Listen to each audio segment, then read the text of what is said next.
0 to 60 can define a performance car, but it's the fastest 60 to 0 that's the aim of Tyres brakes. From road cars to race cars, circuits, special stages, or the autostrada, nothing reduces speed like Tyres brakes. Italy gave the world the art of Da Vinci and Michelangelo. Tyres has given drivers the art of stopping. For more information and to acquire your own masterpiece, visit tyres.co.uk.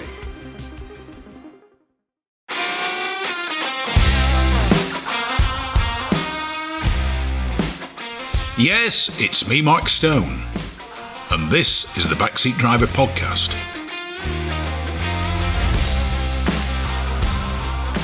I'm here at Longstone Tyres with Dougal Cawley. It's safe to say, I think, that Dougal is one of motorsports and motoring's characters, and these are the sort of guys I enjoy meeting.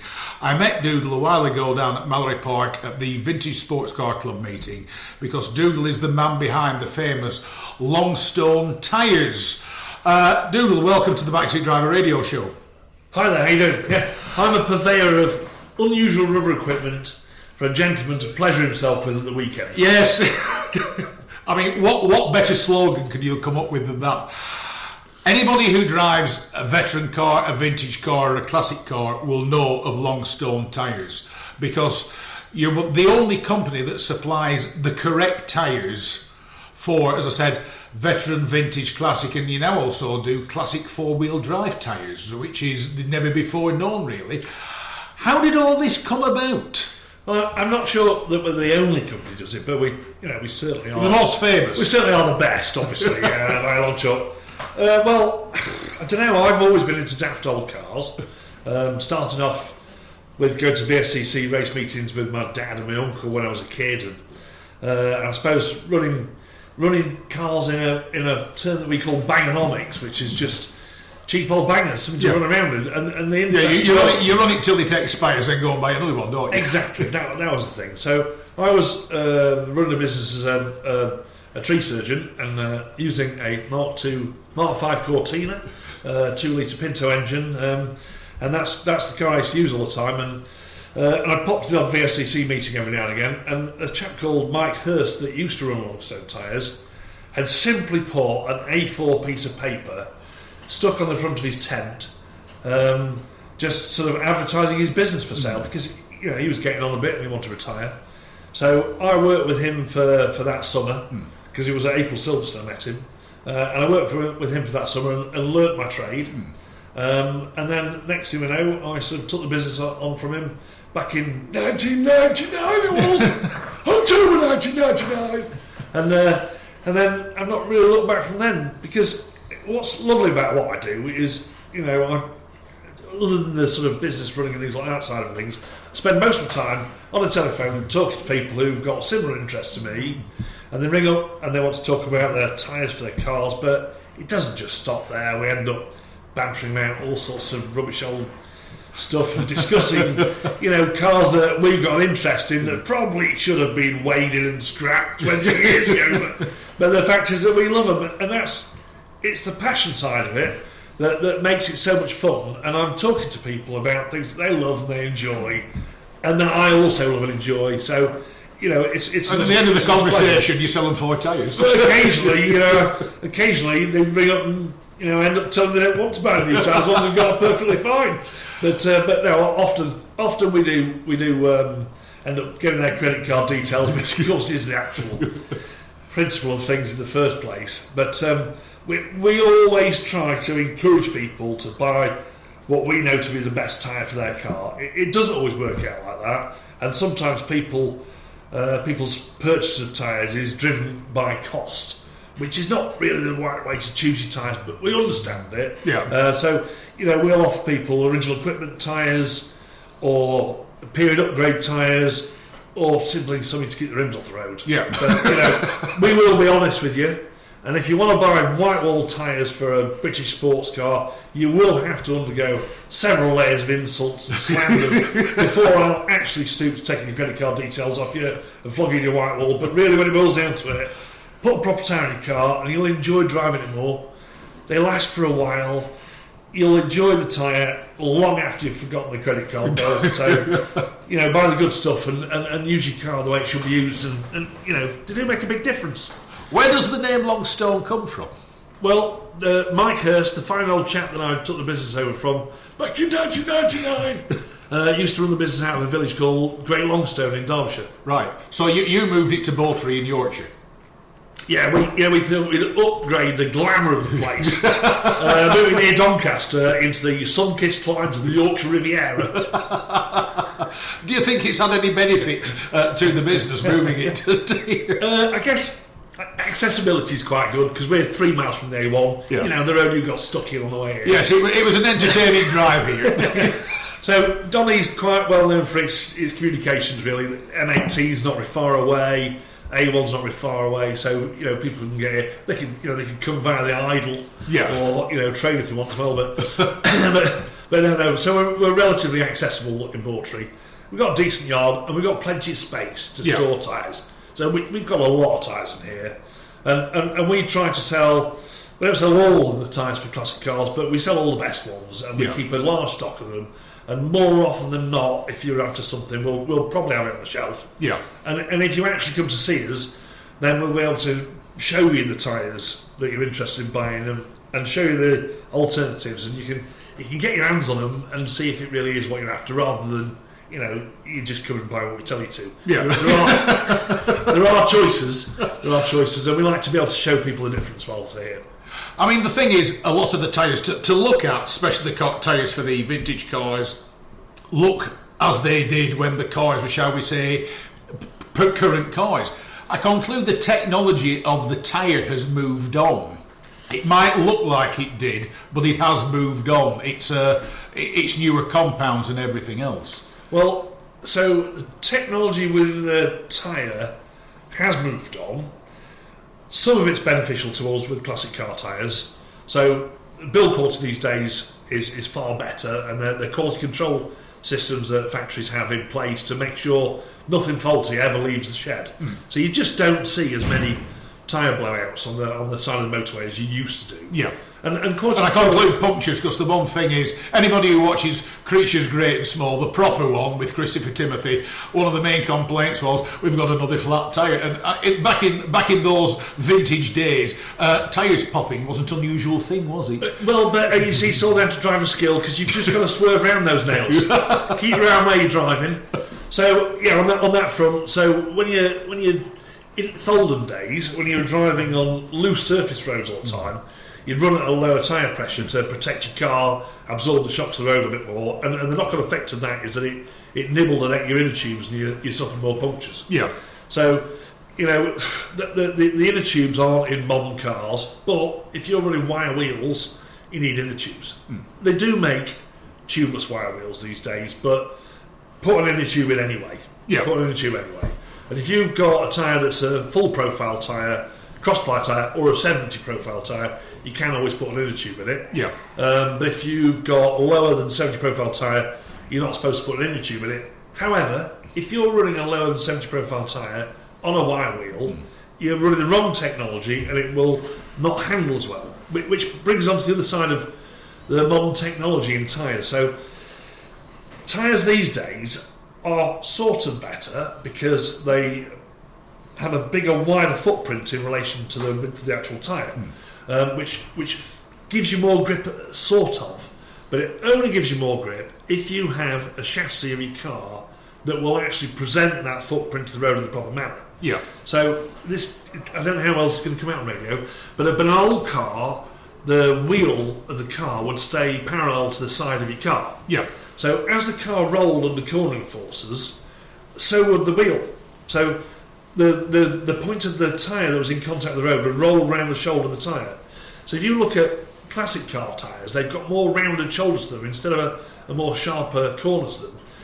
Because just modern tyres now, especially the low profile rubber bands, have the most, some of them, like you look at Lamborghinis and things like that, they have the most obscure sidewalls where the actual rim sticks out beyond the sidewall. Yeah, but if you start fitting these squarer shouldered tyres on a classic car, as the car rolls, it will grip to a certain extent, and then it'll as the car rolls, it'll lift the inside footprint of the tyre off. So you'll have a sudden let go of grip, and then as it jerks like that, the car will level, and then you'll get sudden grip again. Yeah. So you'll find cars just going around the corner like a 50p piece. Whereas if you watched our heroes like Stirling Moss, they could do a beautifully progressive drift all the way around the corner. Yeah. So if you fit on a 50s and 60s car, if you stick with a 50s or 60s tyre, you'll get a better handling. You'll get more grip than you did today because, as you say, the compounds are made with clever rubber that's particularly clever at moving water out of the way. Yeah. So you will get more grip from that, but the attraction to having a wider, fatter footprint in contact with the road won't improve the handling of the car. Straight line grip, braking in a straight line, yeah, you'll get more grip. You'll get less wheel spin. Wheel spins are cool, aren't they? But handling I've seen corners, you drive. I've seen you drive your Rolls Royce. We've just been out in it. But handling corners, having the right carcass structure of your tyre for the chassis of the car that you're driving, they'll complement each other. Yeah. And so you've got the build quality, you've got the better gripping compound, but having a classic tyre designed carcass to suit your chassis will make it a more pleasurable thing to drive. Because just butting in, you look at, say, a classic car from the 60s, from the 70s, and of course I now classic cars all the way running up to about 2005 on some of them. But you look at a car from the 60s and 70s that's put on modern tyres, and visually it looks wrong. And the tyres you supply are the tyres that look right. Yeah, they look wrong and they don't drive right either. Yeah. They don't drive as well. So, yeah, and they've got all that design and script all over the sidewall, which is, it's just too garish for a classic car. Yeah. Sometimes less is the right thing to go for rather than overdoing it. So, I mean, if we were to go around and walk around my shed now, I'd probably show you a tyre from a Rolls Royce Silver Ghost.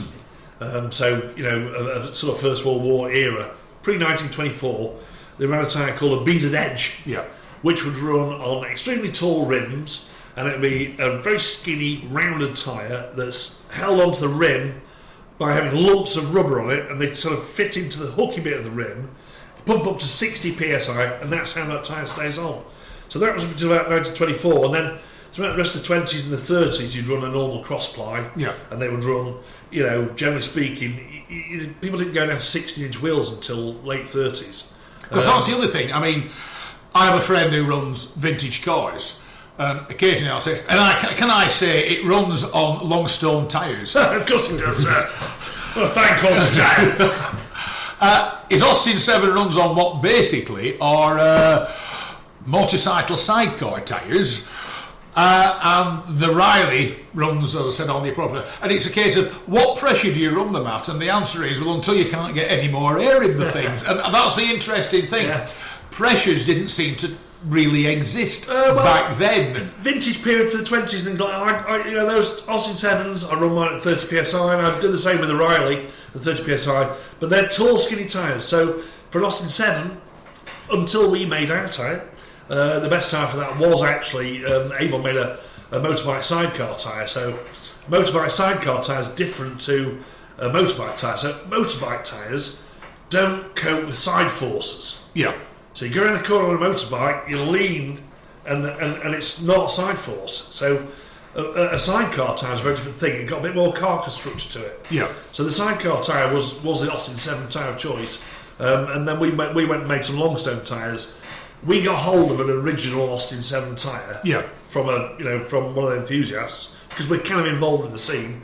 We know a lot of people, so we got an original Austin 7 tyre and sent that to our manufacturer and said, make them like that. So they're the 7 tyres we make. We've done one for the vintage ones on 19-inch. Yeah. And so an Austin 7, for those who don't know, an Austin 7 runs a 19-inch wheel with a tyre that's 3.5 inches wide and 3.5 inches tall. Yeah. And then 30s, it went down to 17-inch wheels and a 4.25 inch tyre. So in the vintage period, you're running big, tall wheels, predominantly, nothing much ran wheels smaller than 19-inch up until the 30s, and then some were going to 18s. Late 30s went into 16-inch wheels. Yeah. And then, nobody progressed with cars throughout the war. It all just kind of stopped. So 40s cars and 50s cars ran 16-inch wheels. And then 1964, Pirelli developed a tyre called a Cinturato CN72. And then all the sort of top mark cars, because they made a 205 section tyre. Yeah. So that was the biggest tyre that could handle the power of the supercars of the day. And until then, they were running a 185/16. And then 205/15 is the same diameter as 185/16. So all the cars in about 1964, there's a step change when they moved down to a 15-inch wheel. Yeah.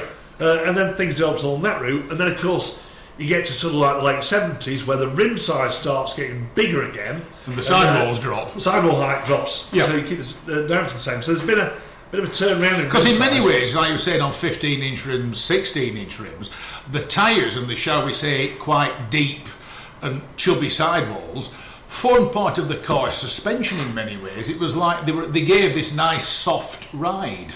They still do. And this is one of the misconceptions that's out there. There's a determination to put really tall rims on and really low profile tyres.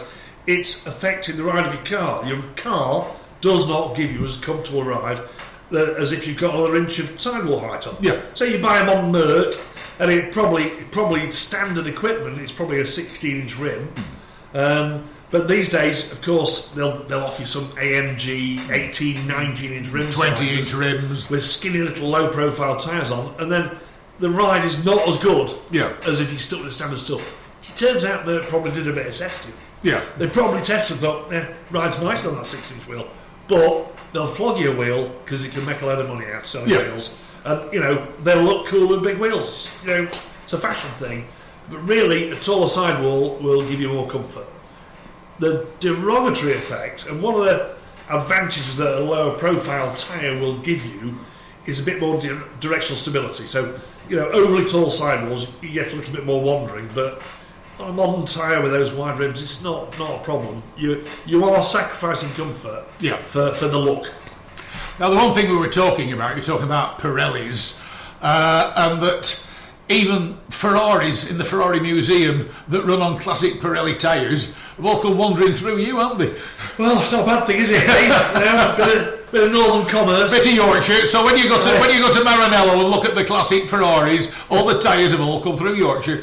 And Alpha. Yeah. And we also supply the Lamborghini Museum as well and things like that. So basically, some considerable years ago, I was chasing Pirelli to make their Cinturato. So first radial tyre was a Michelin X, and it just rocked the world about the amount of.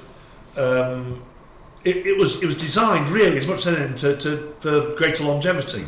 So crossbar tyres will scrub themselves apart because as you corner on a crossbar tyre, the flex in the sidewall of the tyre continues onto the tread. So while it's in contact with the road, it sort of scrubs about and wears the tyre. And a radial tyre is developed to have a belt wrapped around inside the tread, which keeps the tread flat. So the flex goes on the sidewall and your footprint stays flat on the road. So the Michelin X came out and did that, but it wasn't progressive. The Michelin X lasted for ages. The grip was phenomenal compared to what you got from the Crossply. But when it, instead of it sort of gradually drifting a little bit, it let go quite suddenly. So Pirelli developed the Cinturato, which was, I think it was the second radial tyre out. That came out in 1952, and that was a radial tyre designed for sports cars. So all of a sudden, Lancia, Alfa, Ferrari, Maserati, all the top manufacturers out in Europe land all went and started putting these Cinturatos on because you've suddenly got that extra grip of a radial, but with a progressive handling that suited the chassis of the cars. Aston Martin, if you ask David Brown to put a radial on your car, he fits a Cinturato. Yeah, and that that's been a landmark tyre. So some considerable time ago now, I kept nagging Pirelli. I was trying to get hold of them because I wanted them to make this particularly 185/16, which, as we discussed earlier on, was the tyre for sports cars from the 40s, throughout the 50s, and up to the beginning of the 60s. 250 Ferraris, XK Jaguars, DB4 Aston Martins, they all wanted this radial tyre. So I was contacting them, and then all of a sudden these couple of very smart-looking gentlemen in expensive suits with very fancy haircuts came to see me, and I chucked them in my Daimler V8 saloon and razzed them down to that pizza shed down in Bordeaux. I went earlier on. I said, "Right then, boys, I don't know what you're doing here, but if you've got any 185/16 Pirelli Cinturatos, I said, I'll buy the lot of them. Yeah.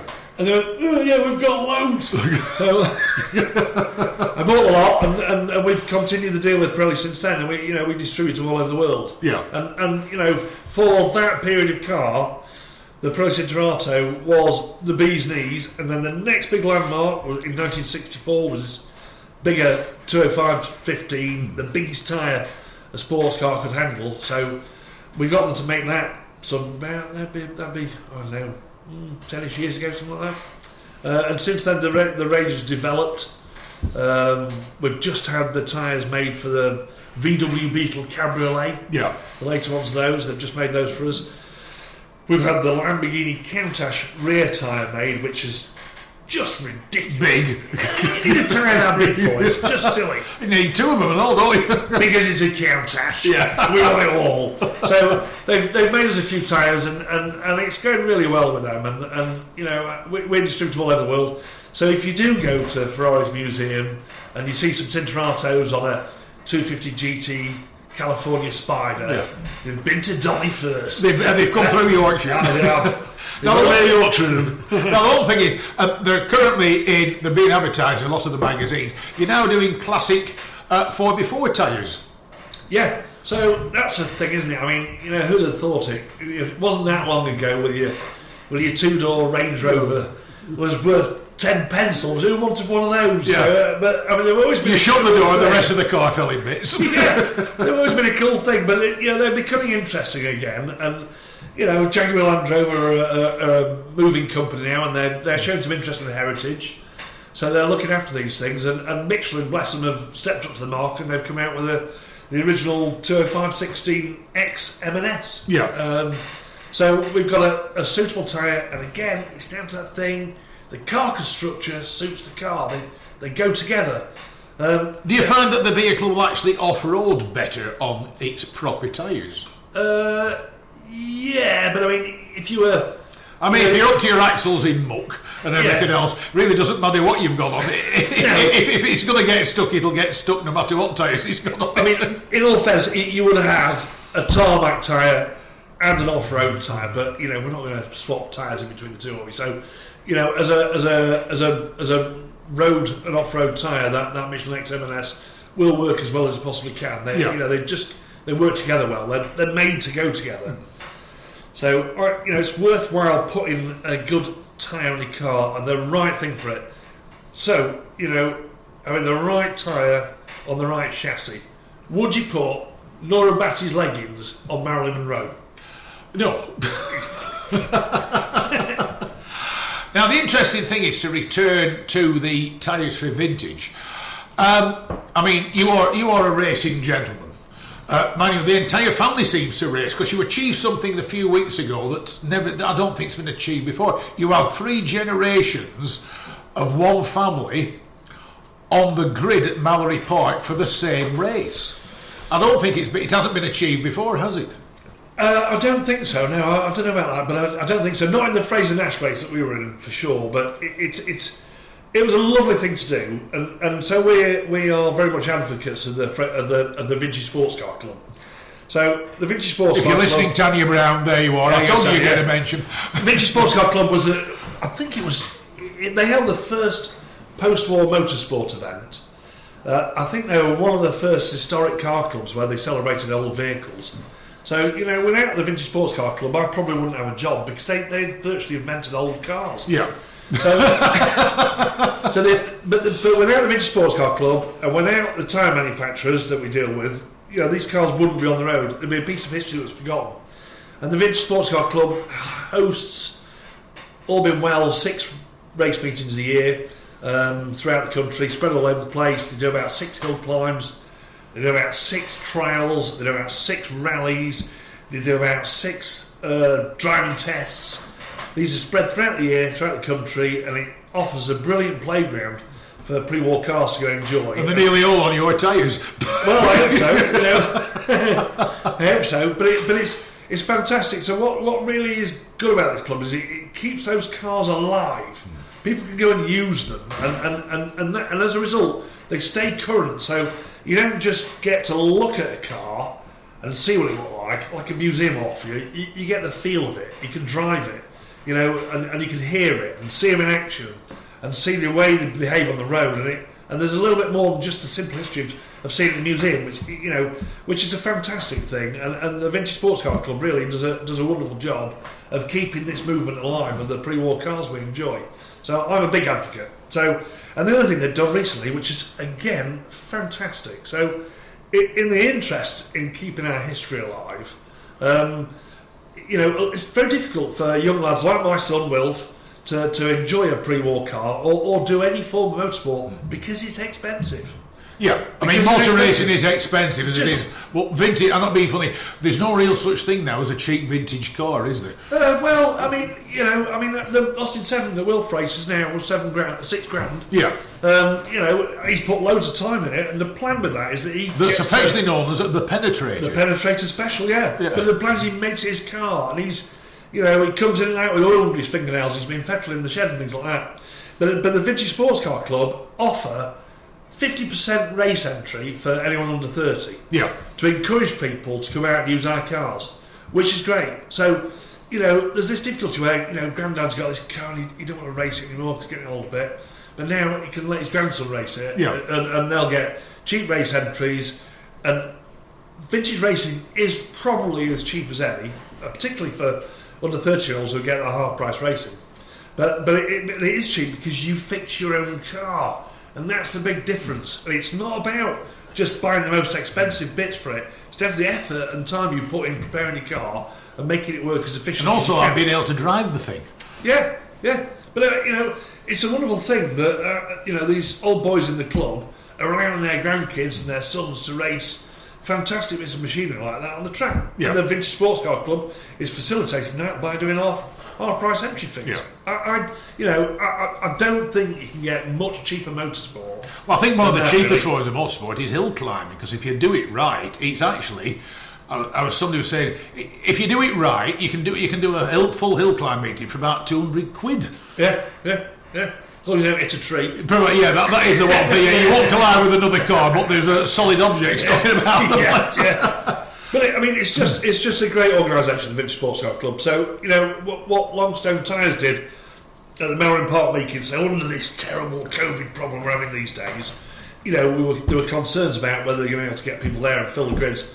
So Longstone Tyres sponsored a second race for any under 30-year-old who was already doing the race at the meeting to fill the grids up and make sure it all worked. So that worked out really well. I think we got about another 20 races out of their 30-year-olds. So fill the grids up. They all had a great time. It was a lovely day. You were there. It's fantastic. As I said, it's one of the best organised days racing I've had the pleasure of attending.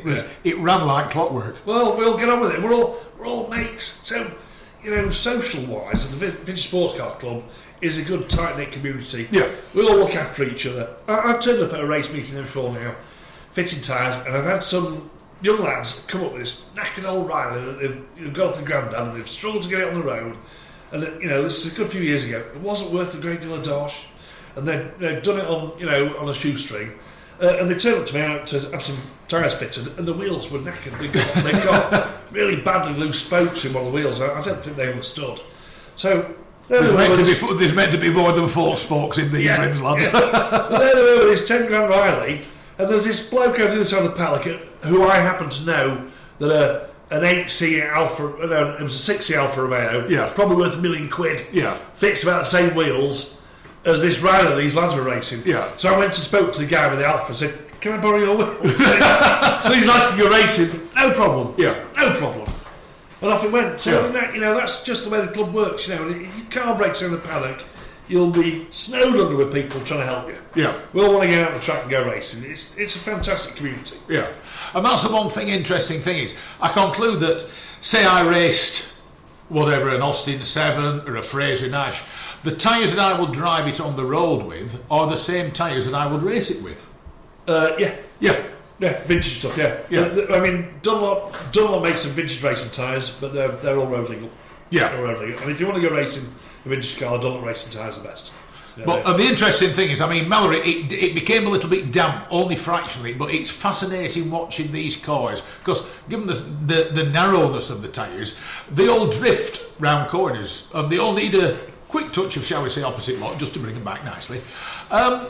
How do the tyres, I mean, I conclude the technology back then and now allows these tyres to be driven this way without excessive wear on them, for want of a better term. I know as soon as you start opposite locking a car anywhere or anything like that, you will cause wear, and racing will cause wear. But I conclude these tyres are so designed and constructed that they just last. No, they don't, they wear out. All right. You've got to make a living, you know. Got to pick a pocket or two, haven't you? Well, I mean, they do wear. Try harder, them, but they still tread on them. But drifting a car does wear your tyres. Yeah. But it's just so cool. Who wants to watch modern racing where it's like driving on rails? Where's the fun in that? Yeah. We want to see a car that's moving underneath you. Yeah. We want to see people doing a bit of a skid and having a bit of a drift. Well, the other thing is, when you watch it, it is actually called car control, and to my mind, driving a vintage car fast. It's like a friend of mine used to say, the best way to teach a youngster to drive a car is to buy him a Morris Minor and put it on cross plies and take him out when it's raining, because he will learn how to control that car. Well, when I first started driving, my dad took me out in the snow, Yeah. and I remember driving around this big yard, and he used to just pull the handbrake on every now and again, Yeah. just to get me used to what was happening. An element of sort of out of control, if you see what I mean. Yeah. But drifting and skids are cool, and part of the joy of driving a vintage car is they drift. They do drift. It's particularly mine. So Fraser Nash, it's one of these sort of sissy differential things. Which Nash is it yours? TT? Mine's Piglet. Mine's called Piglet. Right, It's a special. Right. So it's made of some GM bits, some Fraser Nash bits, and then a whopping big Ford tractor hot rod engine. Weighs 650 kilograms. It pumps out 120 brake horsepower, 150 foot-pound of torque, and it hasn't got a diff, and it runs on what they call 450/19. So the tyre section is 4.5 inches wide, but the footprint's probably only about 4 inches across. Yeah. So it always drifts, but because it always drifts, you can predict it and drive around it, and it's progressive. Doesn't suddenly let go. It gently drifts in a progressive way. So, from being a kid going to watch race meetings, you wanted to watch ERAs, Bugattis, those massive Bentleys with enormous engines in them, and Fraser Nashes, because they did the best skids. Yeah. Now, besides the Fraser Nash, I mean, we've got to talk about, just before we go, a couple of your cars. I mean, you have some interesting motors. So besides the Fraser Nash and the Penetrator, the Austin 7, you've a Ford Model A, have you not? Two. Two? Yeah. Right. So trials cost, the manky one out there that you saw with a naked lady on the front was $2,500. Yeah. Get in. And that was my everyday car for a while. I used to leave that parked on the street outside my house. Yeah. And drive it to work and back. It's a manky old banger, but it's an old car. Yeah. I just used it. It was alive, so it just alive and kept being used. I did all the VSCC trials in it, and I drove to and from the event. Doesn't go on a trailer. I did the MCC Land's End trial, which is 1,000 miles in a weekend for us. Yeah. Doing trials hills throughout the night. So I reckon I was doing, coming off 10,000 miles a year in that car on a regular basis. What year is it? 1928. Right. Open top. Can't be cold in winter, but did a bit of breaking down. But And down when it rained. Yeah. And then I used to be happy, and then I ruined my life by having kids. So if you want to go trialing with kids, you've got to run a car with a roof on it. Yeah. So I bought the Model A Ford Saloon that we trialled as well. For not a lot of money, bought it from Holland. They were cheap as chips. They've gone up now, marvellous. But when I bought them, they weren't a great deal of dosh. And I guess because I do what I do, I've got my finger on the pulse. Yeah. And I got an eye for a bargain, so I did all right buying those. What else have I got? Sat outside in the car park, there's a long wheelbase Daimler limousine, because apparently if you want to take the kids on holiday, it's the cheapest way in. It's far nicer than an SUV. 6 doors. 8 seats, tow bar, V8. No, straight 6. Oh, it's a straight 6, that one. And it's got a soggy roof lining because of all the moisture from the widow's tears. And we went out for lunch today in a car. I've seen the cars, I've been in them, I've driven them. You have a rather nice Rolls-Royce Silver Shadow in black that has, because it's a Rolls-Royce, we have to describe it as red velvet interior. That's right, yes. Most of us would say it's red Raylon, but that is an incredibly unusual car, isn't it? It's a lovely thing. I mean, those Silver Shadows, it's a Series 1, but a Rolls-Royce Silver Shadow, you get a lot of nuts and bolts for your money. Yeah. They're a fantastic, beautifully made piece of kit, and they're just a lovely pleasure to drive.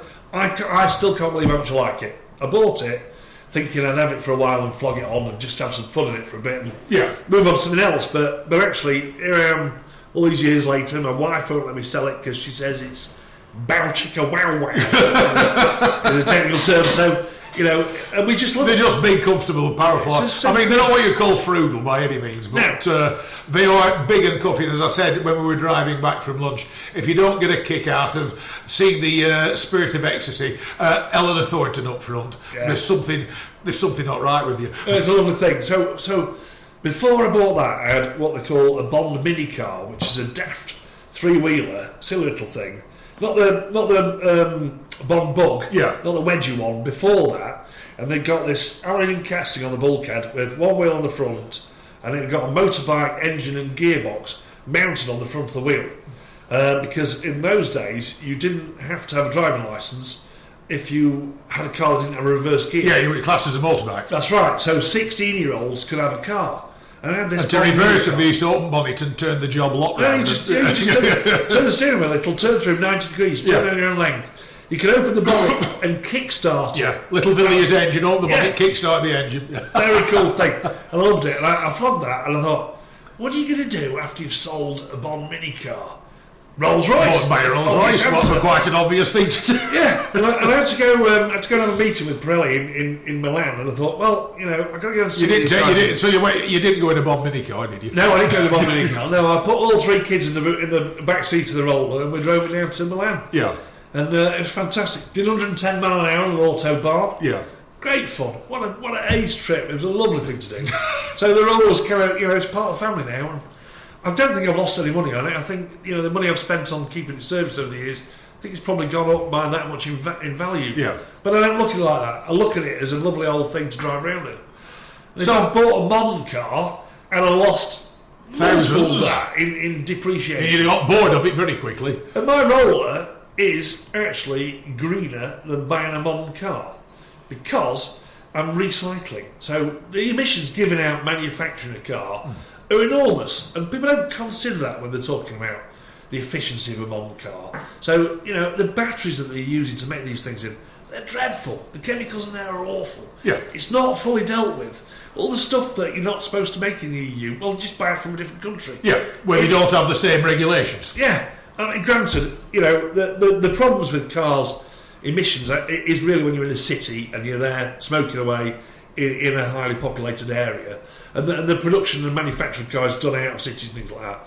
But there is something to be said for recycling a car, having it fixed by a small sole trade businessman who's running a shed out, running a garage himself, rather than buying a brand spanking new car, giving the money to some big organisation where all the cash leaves our economy. Recycle a car in the UK and have it serviced by, an Englishman in an English garage and keep the money cycling down our own economy and keep things going on. It's the way forward. Every time somebody buys a modern electric car, a panda dies. And on that note, Dougal Cawley, it's been an absolute delight and a pleasure. It's been an excellent lunch. We've been out in a very, very unusual Rolls Royce. If somebody wants to get in touch with it, is it just Longstone Tyres? Give it a Google and up you'll pop. That's the plan. Yeah. That's the plan. And what did Jim tell us to mention? He said mention the Glow Company. The Glow Company, yes. We have lunch with somebody. You have to mention the Glow Company. Don't know what it is because neither of us are sure. But once again, Dougal Cawley, thanks very much for joining me on the Backseat Driver Radio Show. It's been an absolute delight and a pleasure. Cheers. Thank you very much.